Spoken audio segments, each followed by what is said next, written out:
Wahabi berkata kalau Nabi tak nyuruh, yang tak ada perintah kan gitu, nggak boleh dikerjakan. Baru kita tanya, Wahabi sholat tarawihnya di mana? Di masjid. Berapa malam? Ada Nabi bilang, ini yang kucontohkan 2 malam di masjid, 28 malam lagi kau tambahi gitu, ada?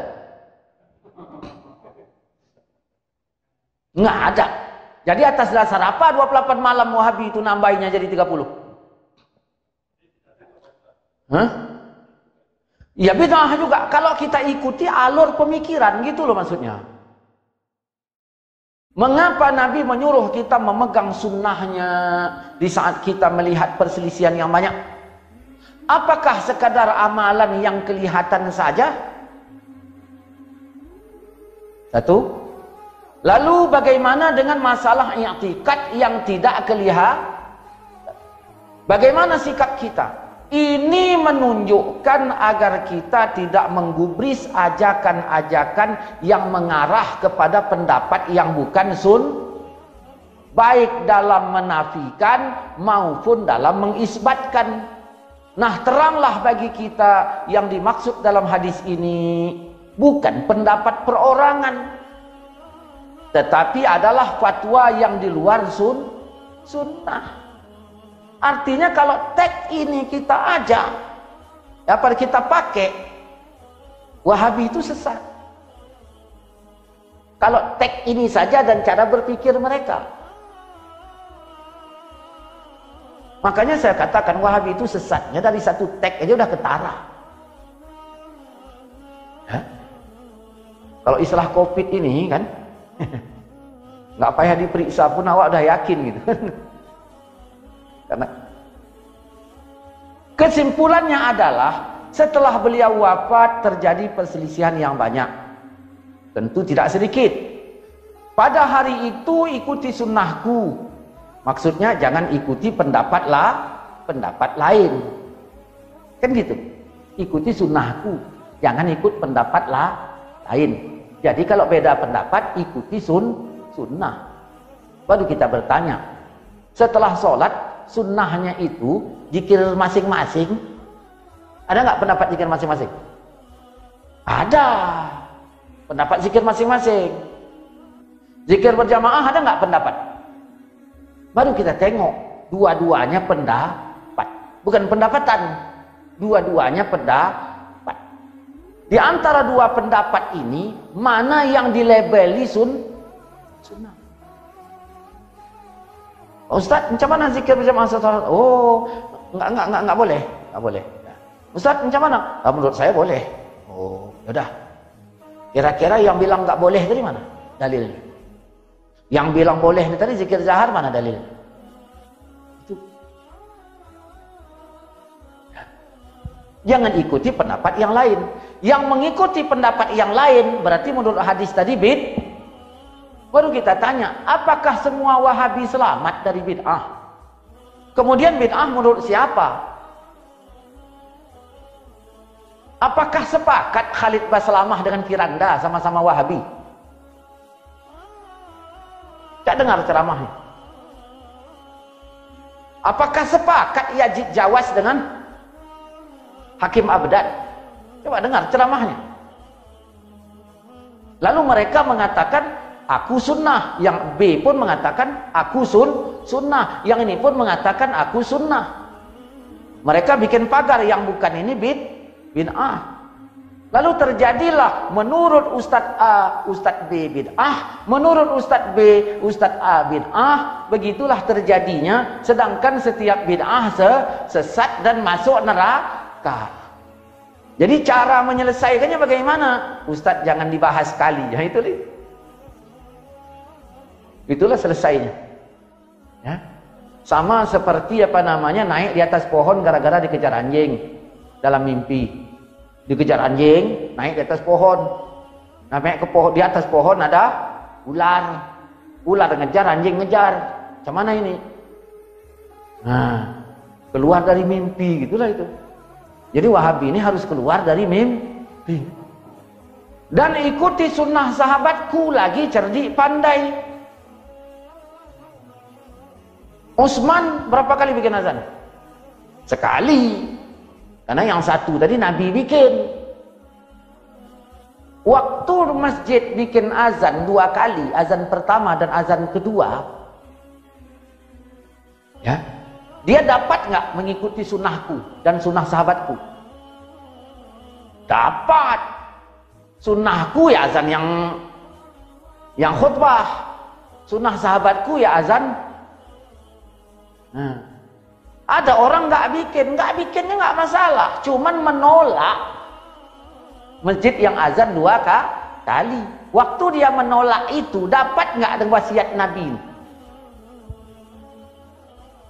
Katanya tadi fanatik sunnah. Begitu ini kita tunjukkan apa kata mereka. Tapi begini, jangan pakai akal-akal lah kalau mau ikut Umar bin Khattab, ya, melakukan apa yang dilakukan? Membuat bid'ah. Apa bid'ah yang dibikin Umar? Masa tarawih bid'ah? Apa yang dibikin? Nabi sholat tarawih itu berapa? Di mana? Di rumah. Di rumah Nabi sholat tarawih, bukan di masjid. Di rumah. Kalau kita pakai hadis Aisyah, istri Nabi Aisyah itu ikut tarawih apa enggak? Kan aku melihat gitu. Ikut tarawih apa enggak? Berarti ibu-ibu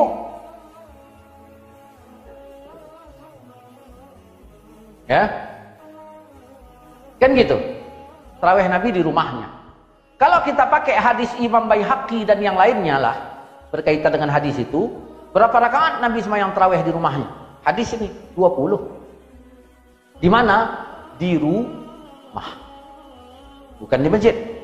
Kalaupun Nabi di masjid 2 malam, yang ketiganya subuh Nabi, malamnya nggak datang lagi. Makanya sahabat nunggu-nunggu, kan gitu, 2 malam. Wahabi berkata kalau Nabi tak nyuruh, yang tak ada perintah kan gitu, nggak boleh dikerjakan. Baru kita tanya, Wahabi sholat tarawihnya di mana? Di masjid. Berapa malam? Ada Nabi bilang, ini yang kucontohkan 2 malam di masjid, 28 malam lagi kau tambahi gitu, ada? Nggak ada.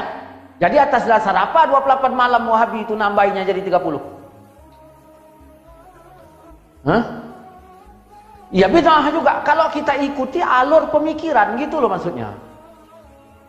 Saya kadang yang ingin begini, ingin saya katakan begini, yang Allah ciptakan manusia berotak itu bukan kau aja kan gitu. Semuanya kita ini berotak. Yang Allah ciptakan, Allah takdirkan menghafal dalil itu bukan kau aja, banyak gitu loh. Oke, dah. Jadi Umar bin Khattab melihat di masjid itu banyak orang sholat berkaum-kaum. Berkaum-kaum itu maksudnya apa? Kaum gitu. Ini 5 kaum nggak? Berjamaah. Ini 10 kaum nggak? Ini sendiri-sendiri. Sana lagi ada 2 jam 5 apa 10 orang. Rakaat terserah. Itu dilihat Umar, rakaat terserah. Hadis tadi dari riwayat apa namanya Imam Baihaqi tadi di rumahnya 20. Maka Umar mengembalikan rakaatnya, rakaat yang berkaum-kaum tadi, kepada rakaat perbuatan Nabi. Sunnah apa bid'ah? Sunnah. Dah. Lalu Umar membuat bid'ah. Di balik Umar mengembalikan sunnah, kan dibuat Umar bid'ah. Nabi semayang di mana? Di rumahnya tadi kan. Dipindahkan Nabi dipindahkan Umar ke bid'ah pertama. Di masjid berapa malam tadi?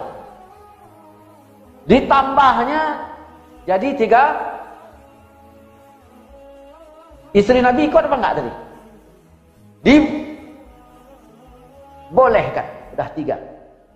Nah, sholatnya Nabi itu habis Isya apa tengah malam? Tengah malam. Dipindahkan Umar waktunya di awal malam. Udah 4 aja kita bikin. Sebenarnya ada 6. Cuman 4-nya aja cukup. Ya kan? Dah. Lalu Umar berkata, ni'matu bid'atiha hazihi. Senikmat-nikmat bid'ah itu adalah ini. Ini di masjid, ini 30 malam, ini di awal malam, ini perempuan juga boleh ikut. Pertanyaannya, bid'ah ini siapa yang nolaknya? Nggak ada. Bid'ah ini diterima. Kan begitu. Nggak ada yang nggak nerima. 20 tadi bid'ah apa sunnah? Sunnahnya yang ditolak. Iya kan? Logika nggak? Ikuti sunnahku dan sunnah sahabat. Bagi yang azan 2 kali Jumat, pertanyaannya bagaimana? Yang azan 2 kali, dapat nggak hadis ini?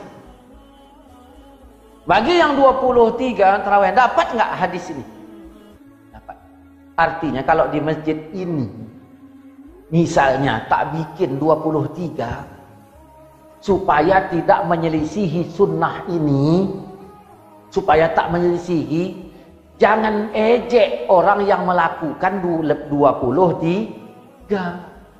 Ini udahlah dia berbuat seperti itu, ngejek pula, terus bikin bejekan banding-banding. Wa udah nama wa amat mana ganteng. Kan bikin pala anaknya itu.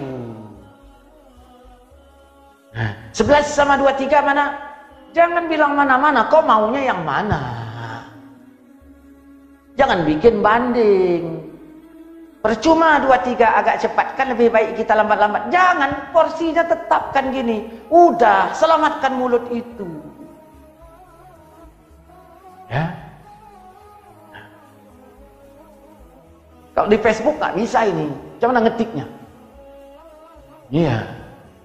Kemudian nada bahasa juga menentukan itu kemana ujungnya. Walaupun tulisannya sama. Nah, mandi hujan nak. Nah, tulisannya mandi hujan. Tulisannya. Dah. Saya lagi marah sama anak. Mandi hujan nak, mandi hujan, mandi. Yang mana?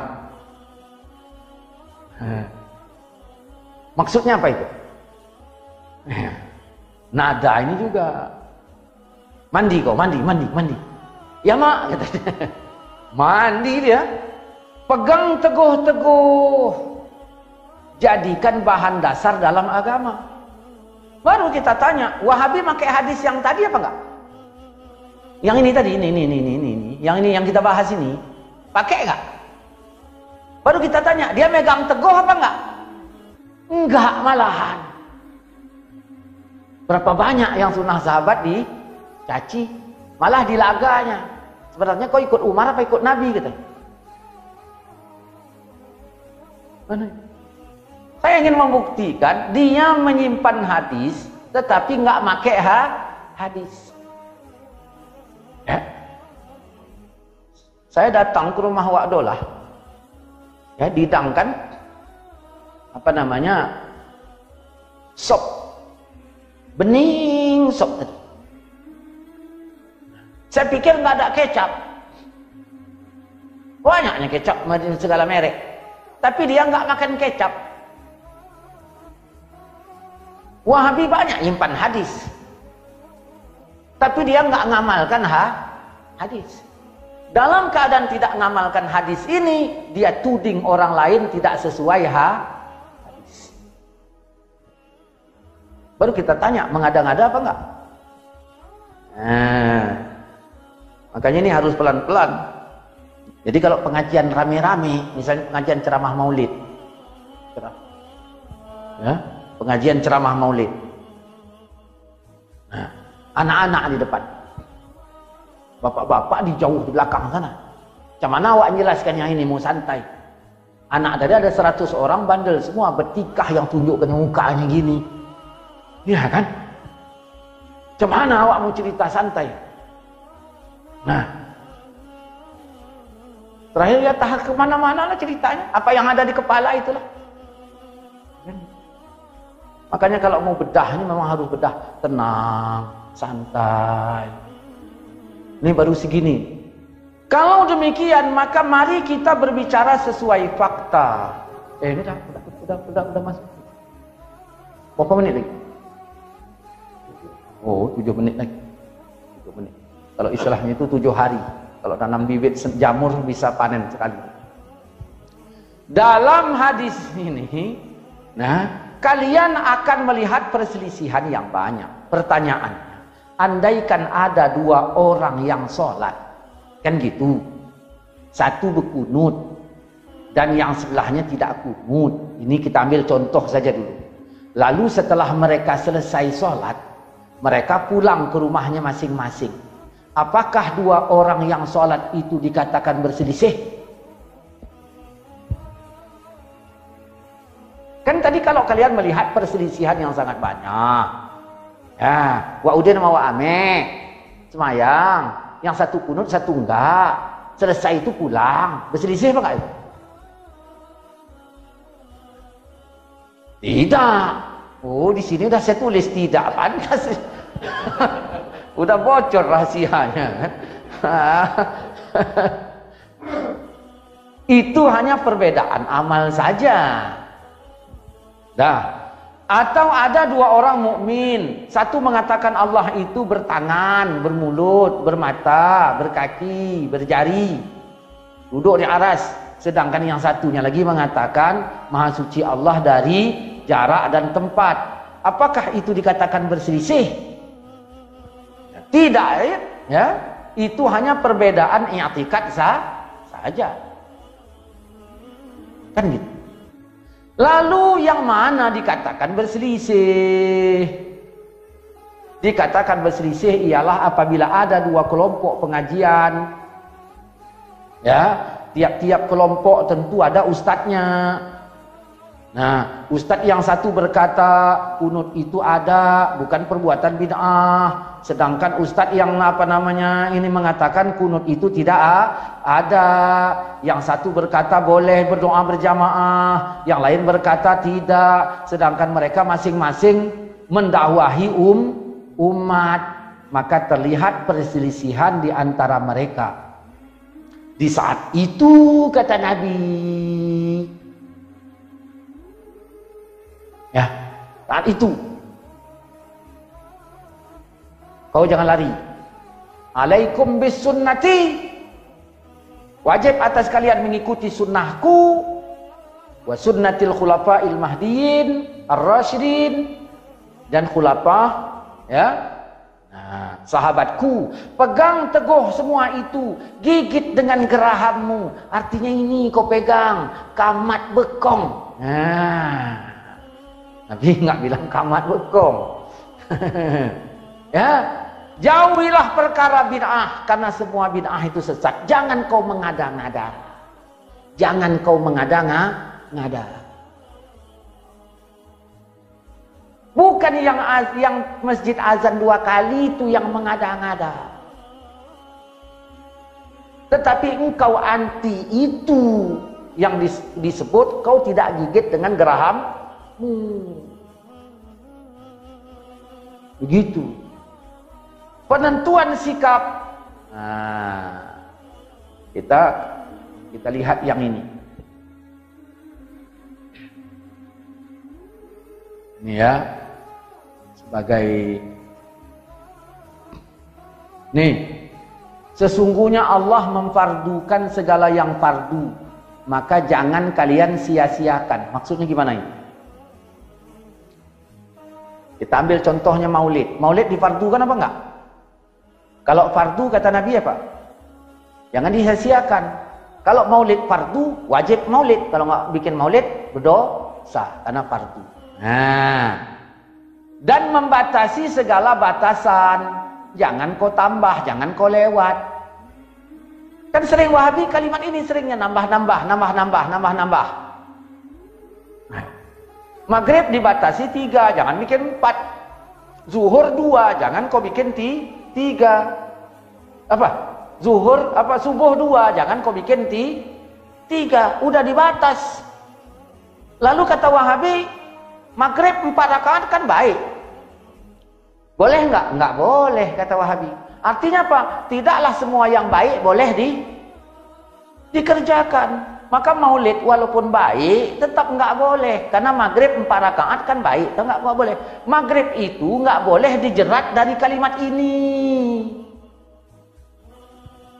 Maghrib nggak boleh ditambah, dijerat pakai kalimat ini. Maulid mau dijerat pakai yang mana? Jadi jelas. Wa Udin nahan jerat di sini. Ya, datang Wa Ahmad, berjalan di sana. Aduh, aku kena. Cumananya jerat di sini, Wa Ahmad kena di sana.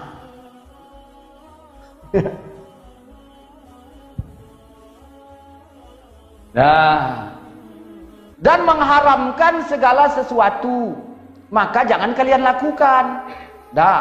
Baru kita tanya, buat acara maulid haram apa enggak? Enggak. Kalau haram jangan kau bikin. Siapa yang bilang? Ini sunnah apa enggak? Kata Nabi apa? Kau pegang sunnah ini, kau pegang. Maka saya bilang, Wahabi kenapa enggak kau pegang sunnah itu? Padahal Nabi udah bilang, pegang sunnahku, kau gigit. Jangan bid'ah. Kau pegang, kau gigit. Lalu apa kau bilang? Nah, maghrib nggak boleh ditambah. Padahal baik. Begitu juga maulid. Kenapa kau nggak pegang sunnah? Yang tidak boleh ditambah, yang dibatas.